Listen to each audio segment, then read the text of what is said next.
placer ça sur une école. Donc que le président et le premier ministre ne soient pas au Sénégal, cela ne veut pas dire que le Sénégal n'est pas le Sénégal. Et là, ça n'arrive pas une seule fois, il y a plusieurs fois qu'il y a le premier ministre ainsi que le président peuvent voyager ensemble. Mais quand vous remarquez remarqué de semaine bi. C'est le retour de l'ancien système, c'est le retour du système. Non, mais et ça te fait penser un peu, comprendre pourquoi les gens combattaient le système. Le système égale mauvaise habitude, égale mauvaise pratique, égale tout ce que tu es en train de voir aujourd'hui sur la place publique.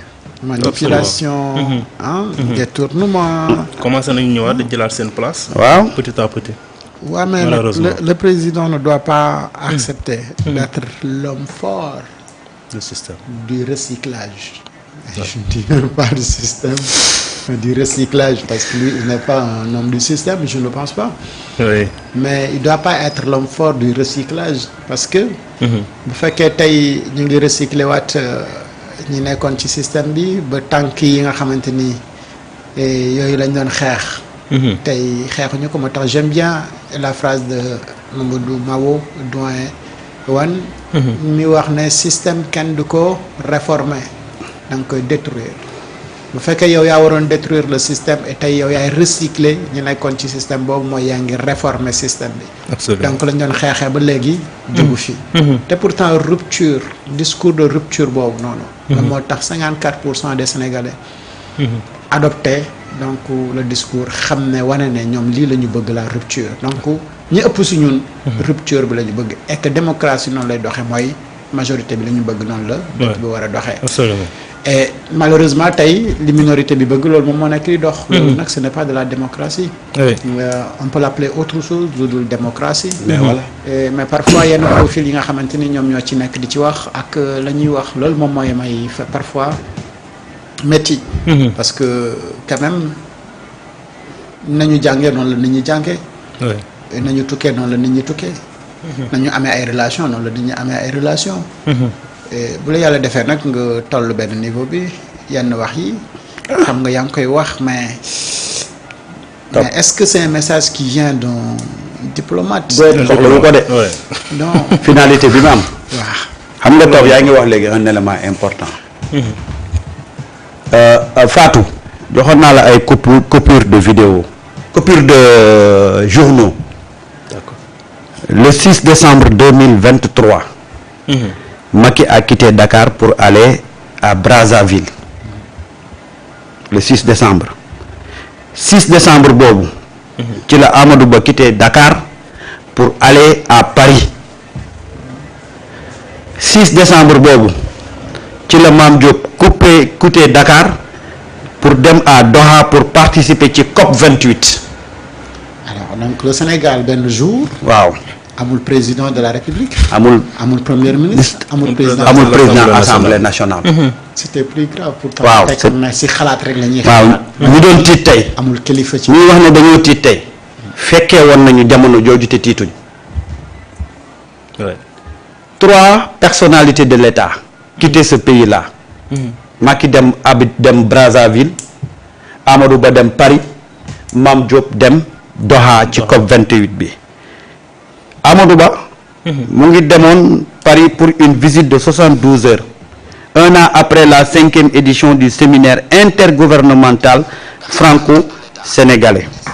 Macky Sall dem Brazza un 6 décembre ba mu fa jógee daa dem Doha pour participer ci 21e forum de Doha jóge fa dem Genève ci benn ndaje bu ñu doon amal ci Haut Commissariat aux droits de l'homme des Nations Unies. muy 75e anniversaire de la déclaration universelle des droits de l'homme. ñetti ñuy dem yow fi la fekkoon de. tiitalu la.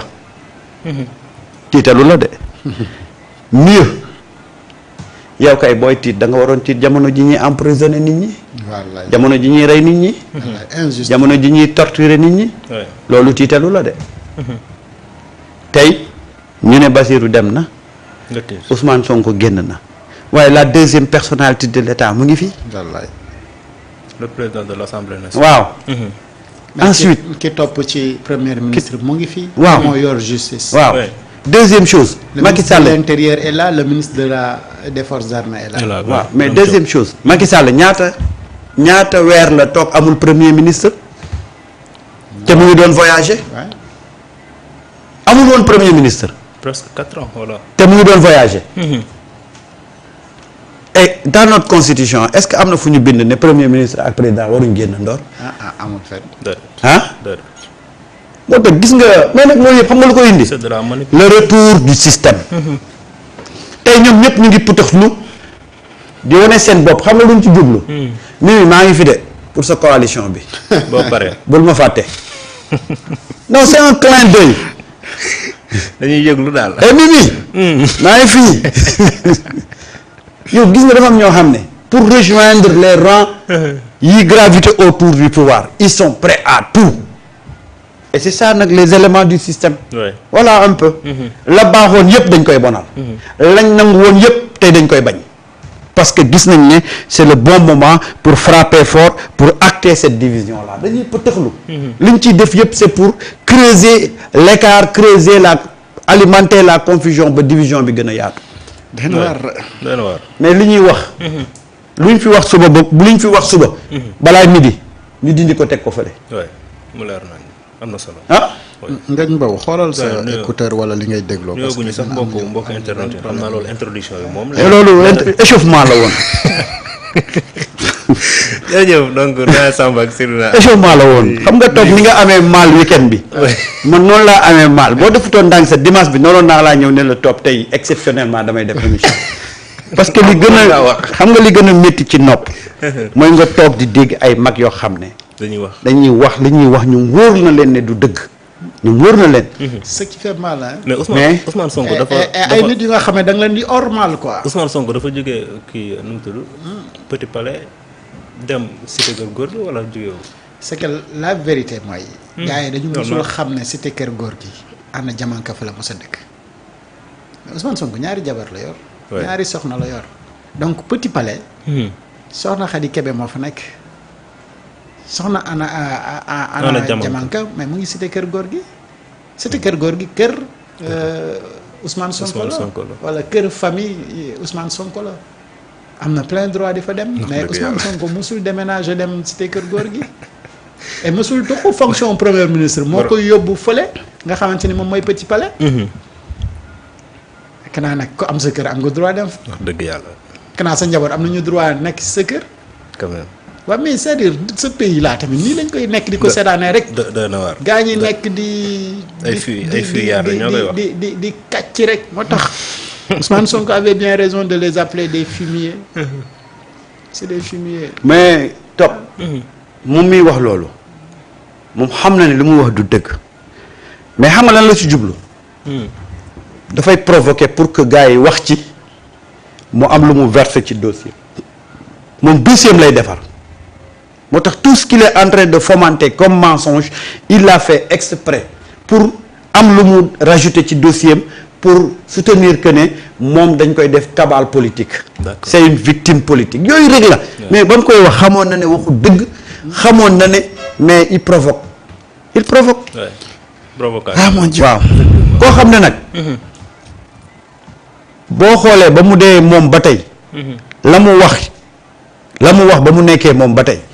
tey boo ko doon xayma téeméer boo jël fukk ak juróom-ñeent yi duñ dëgg kooku la de est-ce que sax am na bu ci nekk dëgg il faut vérifier est-ce qu'il s'appelle réellement. Moussa Diagne. est-ce que vraiment c'est son nom. est-ce que vraiment c'est son nom. loolu moom il faudra lui demander. non il faut vérifier. waaw. loolu moom c'est son papa qui peut nous dire quoi wala sa maman. parce que réellement tur bi ñu wuyoo mooy turam. gars yi vérifier leen de. bu fekkee moom moo ko wax moom. dëkk bi lépp dëkk bi bu fekkee moom moo ko wax moom. y'a quoi. mais bu fekkee ne ay waajuram ñoo ko wax moom mën nañ koo gëm. waaw. effectivement. parce que quand même. chaque jour rek daal. waaw ñoom ñu wax loo xamante ni. mais c'est-à-dire nu nit mënee nekk à l'aise ci sa ay fen man loolu daf ma jaaxal trop. te mi ngay gis. ay magum jëmm yiy fen. nu gis naa beneen waa ji non du ko toog xool ba ci kanam mën a cher.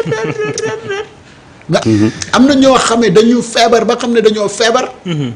feebar boobu gars yi tuddee mythomanie. moom moo leen dal te dañ ci nekk très à l'aise. man maa lay wax nag jàppal bu baax li ma lay wax. dara du ma ko jàpp ci li ngay wax parce que li ngay wax dara jàpp. ñi fi wuyoo politologue wala ay analyste politique yépp Ousmane Sonko def leen def phénologue. parce que chéquier bi ñu koy analyser. ci grille d'analyse ñoom bi ñu nekk. di analyser Ousmane Sonko. Ousmane Sonko nekkul foofu donc mënuñu ko fa trouver. donc lépp lu ñuy def comme analyse politique jëmale ci Ousmane Sonko day erroné. et chaque jour que Dieu fait pourtant ñu ngi continuer ci même grille bi bëgg fa dugal Ousmane Sonko di def seeni analyse te Ousmane Sonko di xalaat en politique ñoom xamuñu ko xalaatuñu ko. et chaque jour ay actes Ousmane Sonko di poser en politique ay surprise lay doon ci ñoom. waaw moo tax ku ci defar say verre ba taaye say moustache ba génn. commencé di wax. am yére bu bees mais xoolal. commencé di kàcc rek léegi nag. en général dama amoon lu ma doon jàng si ñoom à chaque fois bu ñu defee sortie. bu ñu defee sortie une semaine après dafay am luy xew. après si ngay door a comprendre ne donc ñoom lii lañ doon préparer pour ñëw donc seen communication à chaque fois. dafa nekkoon commande bu ñu doon jiital.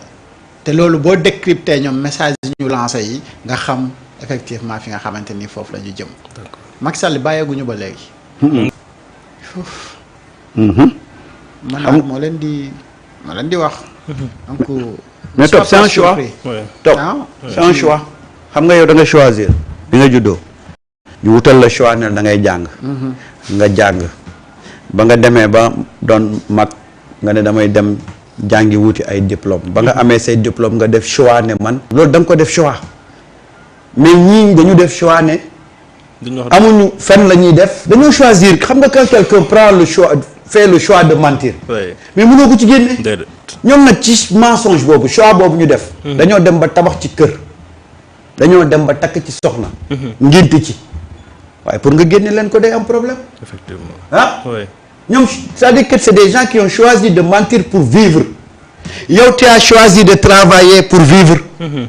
de gagner honnêtement ta vie pour vivre foofu la différence bi nekkee. ils l'ont fait avec tous les régimes yi fi jaar. ñooñu nag kan moo mën ci ñoom.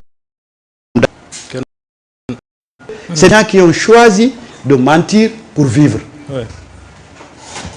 jombale wuñ seen bopp dara. ndax nit da ngay am loo jomb. léegi nag. il faudra se faire une religion ci ñooñu. man démb xuloo naa ci xuloo bu métti. ndax benn waaye moo toog boobu nag pare mu envoyé ma vidéo bi ma ne ko nag bu ma envoyé ci vidéo bi. quand même. bu ma demee télé. je peux en parler parce que c'est dans le cadre de mon travail. waaye nag boo demee ba may jël ay vidéo di ma ko daggal di ma ko yónnee. yaa ngi may manquer de respect. absolument ces gens-là lu ñu mënul woon ci jamono ji fi Macky Sall di nekk. lu ñu mënul woon du jamono ji lañ koy mën. te képp ku leen ni armée yaa ngi nax sa bopp yaa ngi yàq sa xaalis parce que population bi dañ leen démystifier suur leen. waaw. yow booy dem plateau ñu ne fenkat baa ngi ñëw koy convaincre. waaye nag ñoom ils sont dans leur rôle parce que loolu mooy seen gagne-pain. doon waar waaw loolu la ñuy dundee. loolu lañ choisir yal nañu yàlla di xiir ci ñuy dundee lu baax ak lu lew. amiin yaa rabbi waaw amiin yaa rabbi waaye xam nga. liggéey ba ngoon jot ñëw sa doom ne la waa papa loo liggéey tey nga ne ko man de fen laa nekkee woon.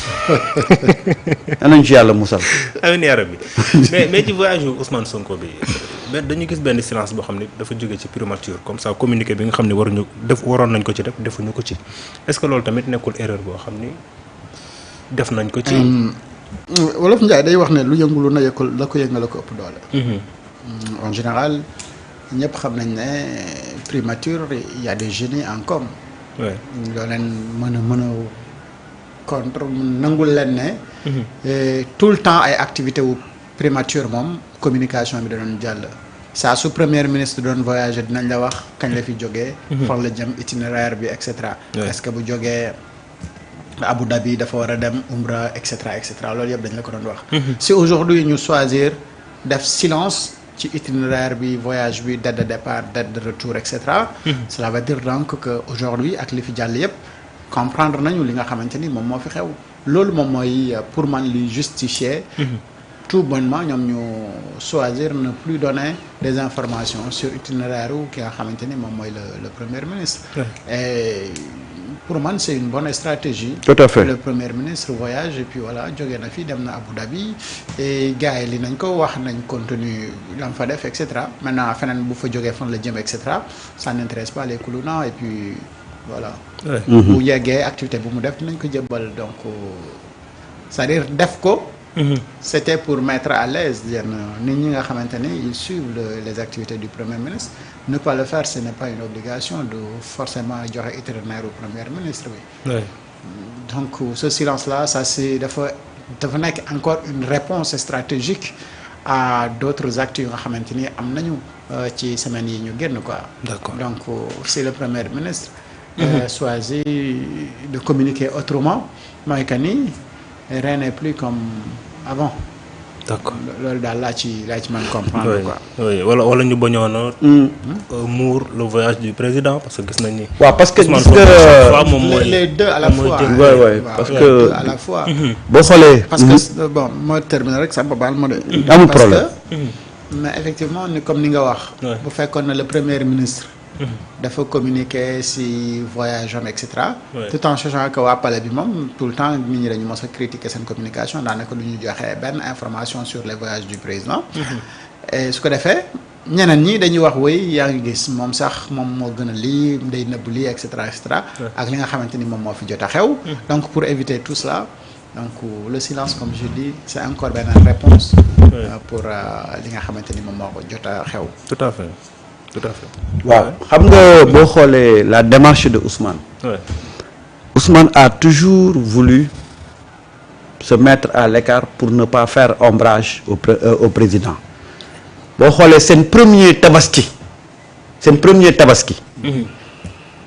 gis nga Ousmane dafa yoot ndànk dem ca jumaa ja nekk ca weti këram mu jullee fa su ngeen rappelé woo boobu la ko patriote doon wax ana aatu gars yi di ko wër ba le soir la ñu génne benn photo ñu ne mu ngi jullee jumaa ji nekk côté cité kër góor gi ba patriote naan aatu feeñ na xam nga lu mu ci doon bañ da doon bañ cristalliser les attentions ba ñu fàtte ne président mu ngi woon grande mosquée.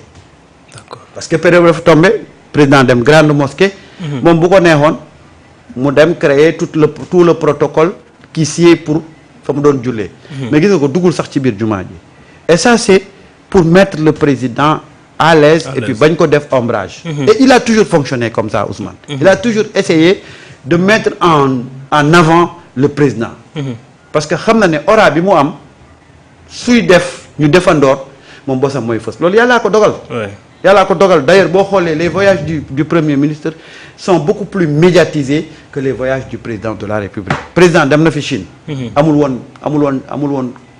woon aura boobu mu am te pourtant Ousmane gis nga ko bi mu demee Chine xam nga Ousmane boo ko xoolee même buy ànd ak président sax da ngay gis day sëgg il fait tout pour ne pas gêner le président kooku benn la deuxième chose man jàpp naa ne Ousmane pour ces voyages là yi continuer les gens risquent de ne pas savoir beaucoup de choses ci voyage bi c'est lié à une question sécuritaire et stratégique Ousmane xam na ne ñi xeex Sénégal am na ñu nekk fii waaye am na ñu nekk bitim réew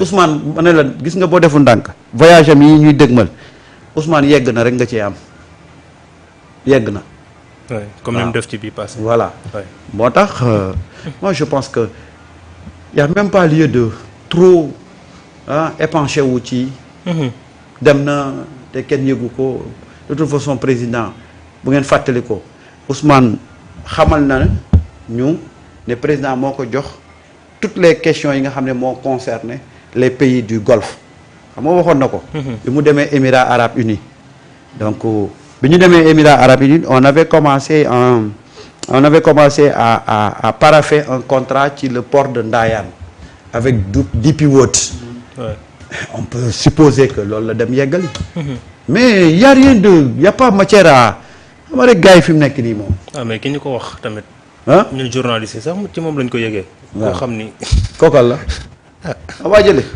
li muy wax dëgg bëriwul de moytu leen di taataan ci moom. ah cette fois yi wax na ba joxe avion bi joxe lépp toutes les informations yi ci nekk donc. day wax lu ko neex. waaw wax na les journalistes waroon nañu. wax na ne mu ngi waaj a daanu. moom loolu joxewu ko. loolu waxu ci. ah waxu ko ci loolu waxu ko ci. verdigam bi kañ la. ma jàmbal c'est le 20 du suba. suba voilà suba la oui le 25. voilà. suba voilà donc comprendre nga. mbir mi suba la. waaw suba le 25. donc comprendre nga. oui. verdict bi suba la war a daanu. kañ la commencé doon tympaniser nit ñi. ci weekend bi. ci weekend bi ñu ne veillu lundi mardi verdict bi dafa war a daanu. mu commencé waat génn di jaxase fii jaxase fële. oui. pour def ko affaire politique. mais c'est pas une question politique.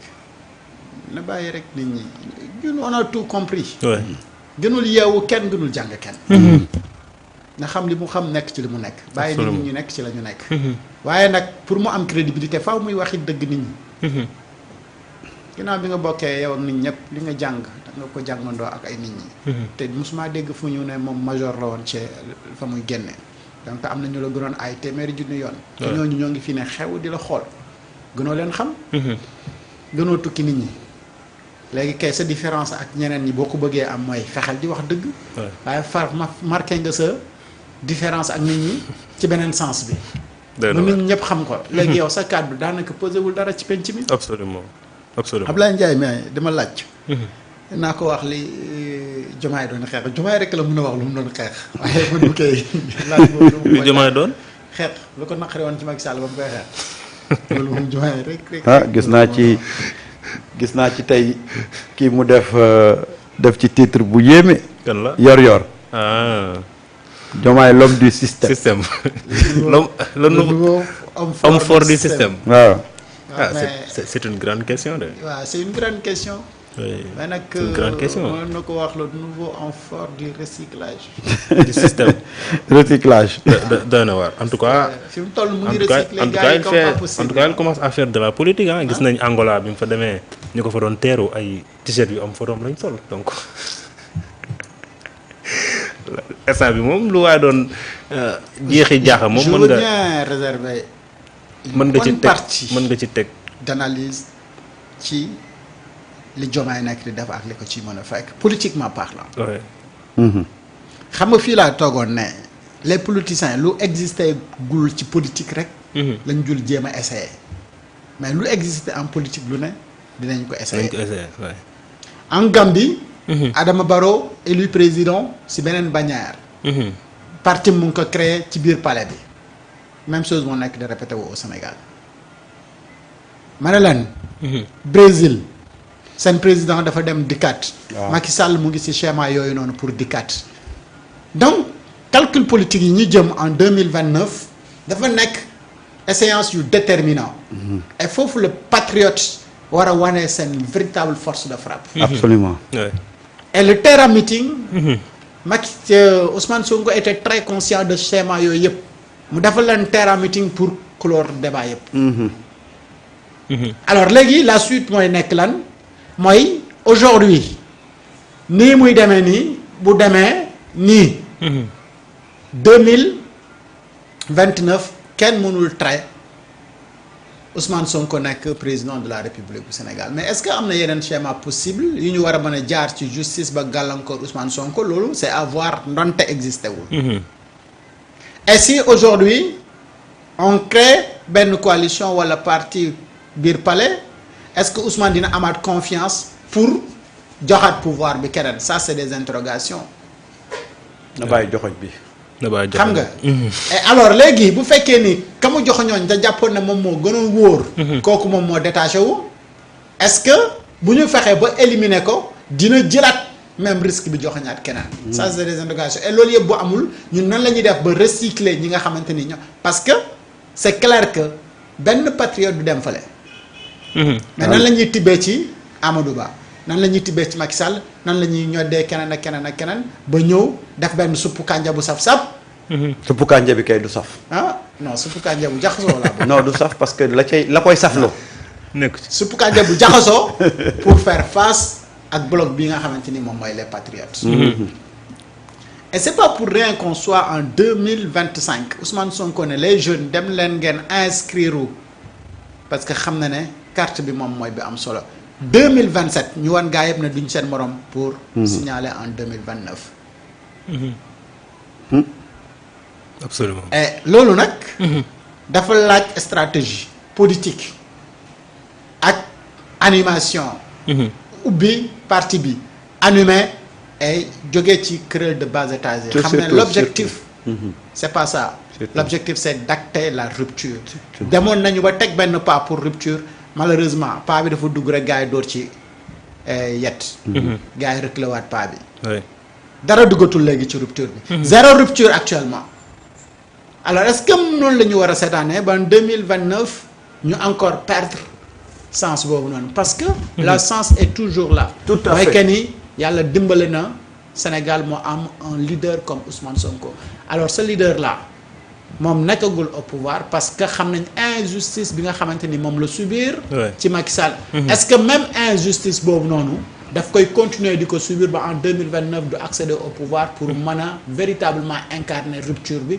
je pense que ni rupture boobu noonu tout bon Sénégalais ou tout bon citoyen en tout cas patriote yaa war a taxaw ne plus jamais ça tout à fait dootuñu fi nangu benn Sénégalais di jàmb benn Sénégalais pour ses intérêts crypto personnels wala ay nit yu nga xamante ni ñoo la doon xeex démb ñoo ñëw dugg ci sa nopp di la wax ba nga jàmb ki nga xamante ni moom nga nekk loon démb absolument su ma amoon xaalis de battre li ñu li nga wax nii waaye damaa xool mais non bàyyi yeroo daal leb naa ko dégg nga ah mais il a raison waaw mais xew-xew am na de ban la xew-xew bu rëy am na fan la assemblée Ousmane Sonko à l'Assemblée nationale le 28 novembre question d'actualité inchallah ah oui loolu moom top loolu moom kooku xew-xew la de loolu événement la ci contexte bii ouais ci contexte bii